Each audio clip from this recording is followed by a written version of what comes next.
Hi, I'm Tyann. I'm a compulsive eater and abstinent off the gray sheet since 2/12/1983. And for that, I'm truly grateful. I weigh and measure 3 meals a day off the Cambridge Gray Sheet and call it in my sponsor every day and don't eat anything but what I'm supposed to during my 3 meals and nothing in between. Okay, I am going to use cheat sheets because I have a tendency to have a mind that forgets everything. And after 37 years, it's kind of like there's so much, I don't know where to even begin. So I kind of try to wrap it up. So prior to GSA, I never had a normal relationship with food. I couldn't eat moderately, had to eat. I had to eat. I wanted it all. I stole money to get it. I ate more than my share. I hid it. I lied about it. I was hungry again soon after I finished a meal, and eating was mostly starch. I was always hungry in my mind and planning what and where to get the next fix. And sometimes while still eating, currently I was still planning what I was going to eat at the next meal while I was eating, so I didn't register the food. I read about food instead of reading novels or anything else. My parents were gourmet cooks, so I had the best in their parties, which my father was an entertainer. So we had parties of 200 to 300 people all the time, and they made food for it. I didn't know any of those people, but I was required to entertain them or to serve them. I would go off the spread, put some food on there, and disappear in one of our apartment rooms and eat it instead of socializing. Culturally, I'm Italian, and eating meant love in our culture. I know you are too, Victor. So fights over how much I ate and always went on at home. Fights over what kind of foods my father liked and that I liked. And I know that I was made to sit in front of a bowl of something for 2 hours. I sat there before I was dismissed from the table. They were really good at dieting. They succeeded on every diet they went on, lost 2, 3, 5 pounds at the most, and then went back into eating gourmet food. I tried a lot of times. I failed. They were pissed at that. They were pissed that I overate at restaurants because I knew they'd pay for it and they'd get stuck. It was a little bit of a fuck you to them. But anyway, food was many things to me. It was a friend, a weapon, a protector. It was love, a prohibitor of feelings and sexuality. I didn't want to feel any of that. And really, it prevented me from being open to love. And it was self-soothing. Later, it became the opposite of all those things. It became my torture chamber. It was living death. I heard that from somebody in this meeting. I was a grazer. One meal lasted all day, so therefore I only ate one meal. I was not a binger and I didn't vomit, never heard of that stuff. In fact, we didn't have cell phones when I grew up but we had the old-fashioned turn the dial things. I'll tell you about that later. Anyway, so I couldn't think of anything else but food, where to go, what to eat, what not to eat. I even dreamt of food. I had dreams where I was taking a bath in certain foods. It was crazy.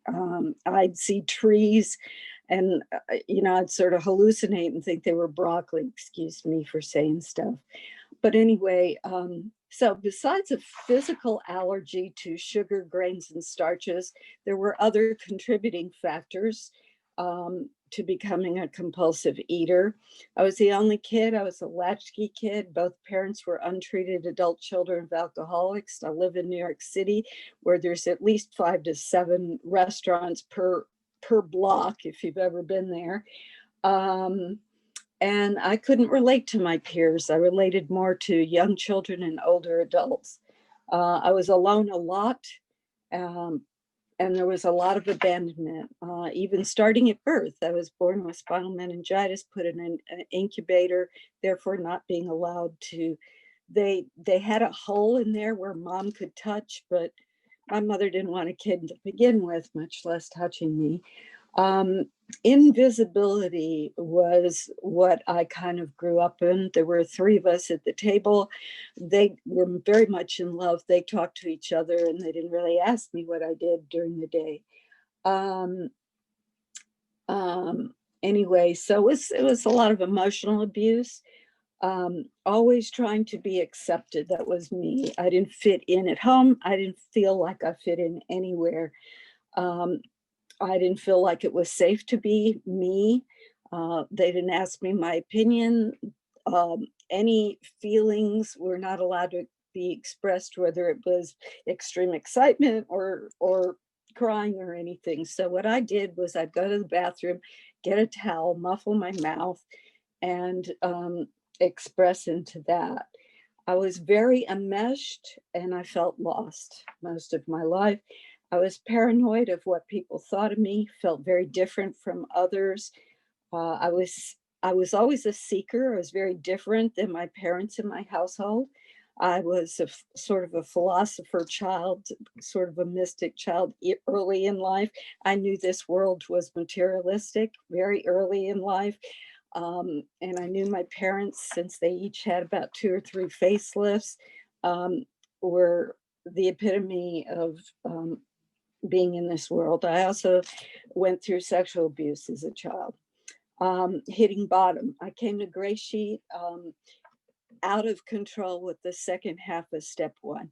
I had 55 pounds to lose. It wasn't a lot, but on a 5 foot, half an inch person, that wound up being a size 16.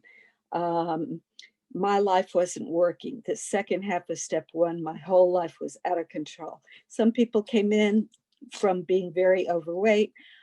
I had a lot more weight I could have had, but my life was crazy, and the obsession part of this disease was worse than the compulsive part. I experimented with drugs and alcohol in high school and was very much against authority. I took a lot of risks in college, changed majors about 14 times, didn't know who I was from the hole in the head. I finally got a BS in kindergarten and elementary education and went back and got my Montessori certification. All of that I did in abstinence, gray sheet abstinence.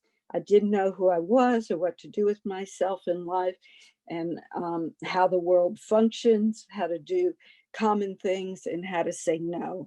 I was very much a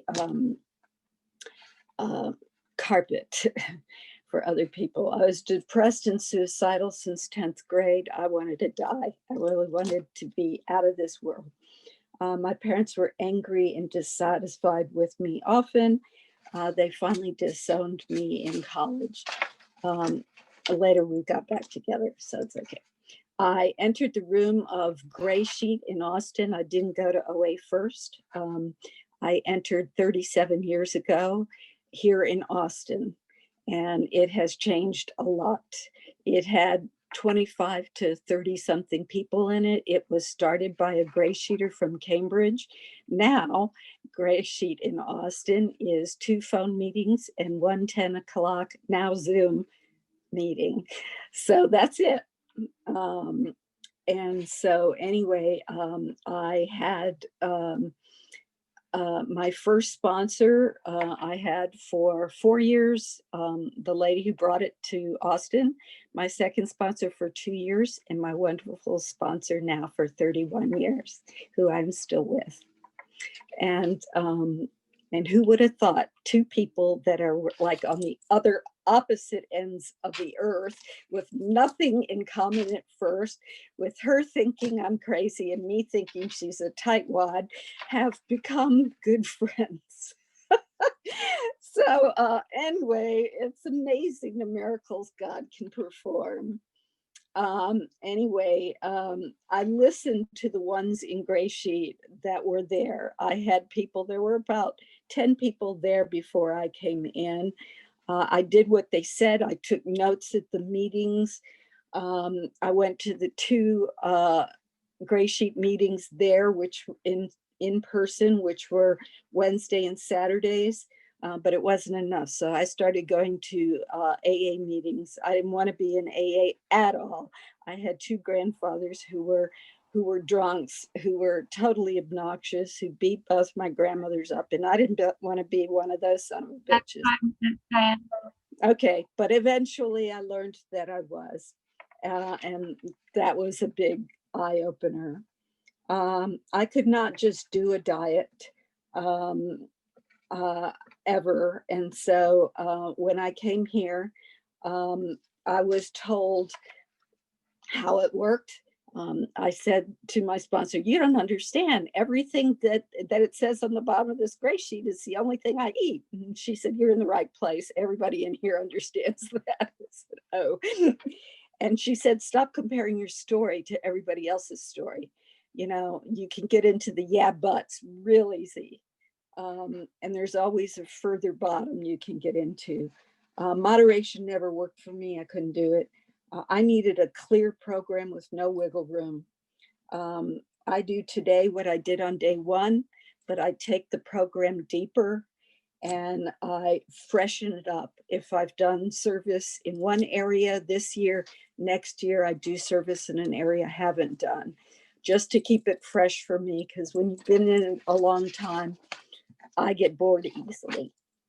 So anyway, things that I have done in abstinence is I've traveled a lot. I've been to Peru. I've been to lots of other countries. I've graduated. I did those graduations, I said, in abstinence. I made amends to my parents. Both parents I took care of, and my mother died in my arms. I also have, let's see, my higher power has changed. It's gone from being nature to shamanism to mysticism. I outgrew my Catholic Church's idea of religion after 8 years. But anyway, it works for whoever wants to work it.